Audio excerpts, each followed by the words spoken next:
आप सभी को वसंत पंचमी की हार्दिक शुभकामनाएं। आइए जानते हैं साल 2026 में वसंत पंचमी कब है, पूजा का शुभ मुहूर्त क्या रहेगा और मां सरस्वती की पूजा करते समय पुष्पांजलि कैसे करें, किन मंत्रों का जाप करें। इसके अलावा आप जानेंगे आसान पूजा विधि के बारे में भी।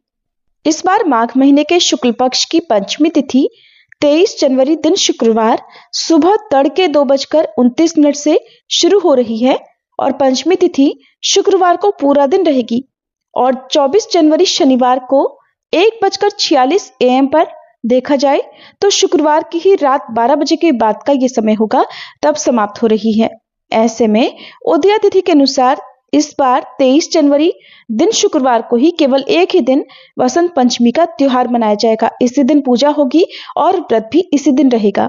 वसंत पंचमी के दिन पूजा का शुभ मुहूर्त सुबह 7:13 से दोपहर 12:33 तक रहेगा। 23 जनवरी शुक्रवार को ब्रह्म मुहूर्त सुबह 5:37 से 6:25 तक रहेगा। इस दिन सूर्योदय होगा सुबह 7:13 पर, सूर्यास्त होगा शाम 6:03 पर।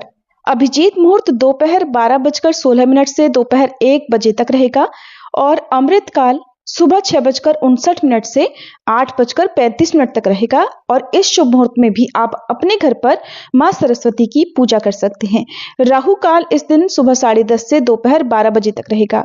शाम की पूजा का शुभ मुहूर्त शाम 5:50 से 7:13 रहेगा।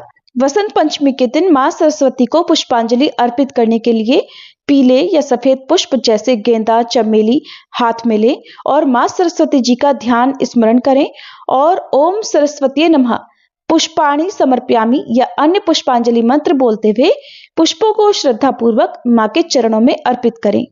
ऐसा करने से ज्ञान और कला की देवी मां शारदे प्रसन्न होती हैं। वसंत पंचमी का दिन सभी तरह के शुभ और मांगलिक कार्यों के लिए उत्तम माना जाता है।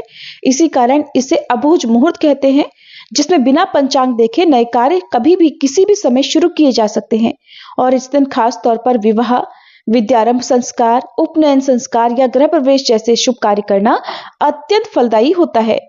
इस दिन से ऋतु परिवर्तन प्रारंभ हो जाता है और वसंत पंचमी के दिन प्रातःकाल उठकर सबसे पहले धरती माता को प्रणाम करके फिर स्नान करके पीले रंग के वस्त्र धारण करें, क्योंकि पीला रंग समृद्धि, ज्ञान और ऊर्जा का प्रतीक माना जाता है। फिर मां सरस्वती की प्रतिमा या चित्र को गंगा जल से शुद्ध करके किसी चौकी पर पीला वस्त्र बिछाकर स्थापित करें। फिर मां सरस्वती को पीले चंदन का तिलक करें, पीले पुष्प अर्पित करें। इसके बाद हल्दी, केसर, रोली, अक्षत, मौसमी फल, फूल आदि अर्पित करें। विद्यार्थी अपनी किताबें, कॉपी, पेन मां शारदे के चरणों में रखकर 108 बार ओम ऐं ऐं ऐं महासरस्वती नमः मंत्र का जाप करें। मान्यता है इससे बुद्धि का विकास होता है और शिक्षा में सफलता मिलती है।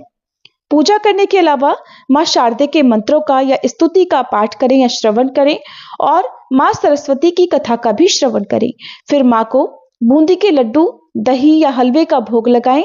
खास तौर पर इस दिन पीले रंग की मिठाई का भोग मां को अर्पित किया जाता है। पीले मीठे चावल बनाकर भी मां को अर्पित करके प्रसाद रूप में बांटा जाता है। आरती उतारने के बाद हाथ जोड़कर पूजा पाठ में हुई गलतियों के लिए क्षमा मांगनी चाहिए। आप चाहें तो इस दिन उपवास भी रख सकते हैं और उपवास रखने वाले भक्तों को इस दिन केवल मीठा फलाहार ही करना चाहिए। उपवास सुबह से लेकर शाम तक किया जाता है। ये थी आज की वीडियो, उम्मीद है आपको पसंद आई होगी।